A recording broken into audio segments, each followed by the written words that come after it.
हमें कभी कोई काम देकर देखिए, जिम्मेदारी निभाना तो जैसे शौक है हमारा। ये लीजिए माँ, शिकंजी बड़ी जिम्मेदारी से बनाई है। अरे श्रीमती बिटिया, तुम भी लो। नहीं नहीं, वो हम पी नहीं सकते ना, है क्या? व्रत है ना हमारा माँ जी। श्रीमती बिटिया, तुम कुछ ज्यादा व्रत नहीं रखती हो? हाँ, आज काय? माँ जी, हमने मोहल्ले की सुख शांति के लिए व्रत रखा है। हैं? सुना है हाँ। मोहल्ले में एक बहुत बड़ी चोरी हो गई है।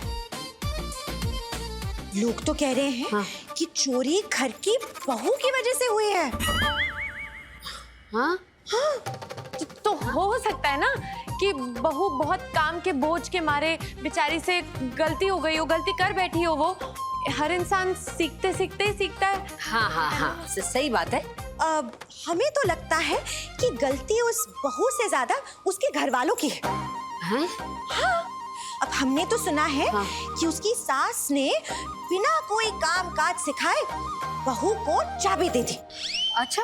अब आप ही बताइए कि अगर किसी बंदर को हाँ। उस्तरा दे दे तो उस्तरा पकड़ाने वाले की गलती हुई ना? है ना? हाँ हाँ हाँ हाँ। हाँ, अरे माँ जी आप भी आ गए। नमस्ते। नमस्ते। वैसे कम से कम इस हादसे के बाद वो सासू माँ को अकल तो आ जाएगी, है ना? हाँ। हाँ, मतलब अब देखो बिटिया, सास को चाहे कितना भी अनुभव क्यों ना हो जाती है ना चूक, मतलब कभी कभी। और वैसे भी हर इंसान काम कर करके ही तो सीखता है। हाँ? और मिस्टेक तो बड़ों से छोटों से, अरे किसी से भी हो सकती है। बिल्कुल सही। हाँ। बिल्कुल सही कहा तुमने। वही तो। हाँ। आप बिल्कुल सही कह रहे हैं। हाँ। पर अगर हम उस सास की जगह होते ना हाँ तो हम हाँ। उस बहू से चाबी छीन लेते। ऐसे हैं? इससे पहले कि उस बहू की लापरवाही की वजह से पूरा घर लुट जाए, हम उससे कहते कि जाओ पहले घर के कामकाज सीख कर आओ, फिर जिम्मेदारी उठाना। निकम्मे। कभी कभी घर की भलाई के लिए सख्त होना जरूरी होता है ना माँ जी? हाँ लेकिन माँ, हाँ।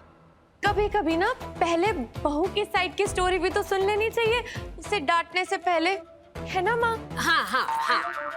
सावी बिटिया, तुम बिल्कुल सही कह रही हो, और तुम भी बिल्कुल सही कह रही हो श्रीमती बिटिया।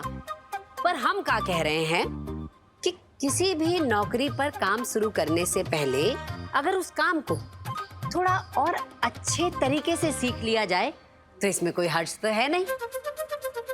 हाँ? बिल्कुल नहीं। तो बाद में